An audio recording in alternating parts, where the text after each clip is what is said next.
Naipangutana karon igsoon. Ang pangutana, why do you serve God? Ikaw mismo makatubag ana sa atubangan sa Ginoo. Ngano man nialagad ka sa Ginoo?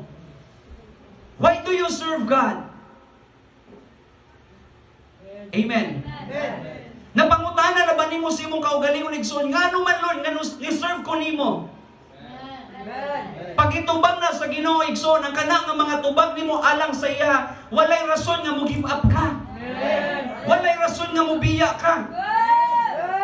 If we understand igsoon ang usa ka pangutana, why we serve God, why do you serve God? And then si Lord nitubag sa kana nga mga pangutana, there is no reason igsoon to give up in serving the Lord. There is no reason to stop in serving the Lord. Tungod ang Diyos mismo nagpadayag, ang Diyos mismo naghatag og katubagan sa imong mga pangutana.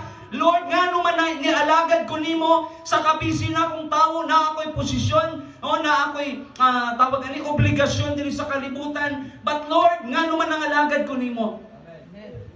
Igsoon dili lang na tungod na nalipay ka every time nga musayaw sa Ginoo.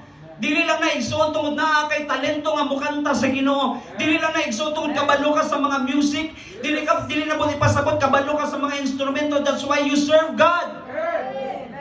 Ang Diyos mismo igsoon personally muhatag og katubagan. And then ask God right now, pangutan-on nimo ang Ginoo, Lord, why ngano man, bakit ako'y naglilingkod sa iyo? Kaya pag natubag, nadunggan ni mo igsoon ang katubagan ni Lord, from that question, dili jud ka igsoon magbiya mo undang ug maglaylo sa pag-alagad sa Ginoo. Tungod ang mong explain na ng pangutana igsoon, dili ang imong katapad, dili ang imong pastor, dili ang church ang motubag why you serve God. Si Lord mismo ang muhatag og katubagan ngano man nag-alagad ka sa Ginoo. That's why ang question, why do you serve God? Niabot na ba sa ato ang sitwasyon? Pag moabot ang sitwasyon nga dili maayo, no, napangutana ba nato si Lord, ngano man nialagad ko nimo kung ingani ra man ako maagian. Kabalo mo igsoon, clearly and boldly nga kayang tubagon ni Lord, very simply and very easy. Tungod ang purpose ni Lord para makadawat ka kinabuhi nga way katapusan.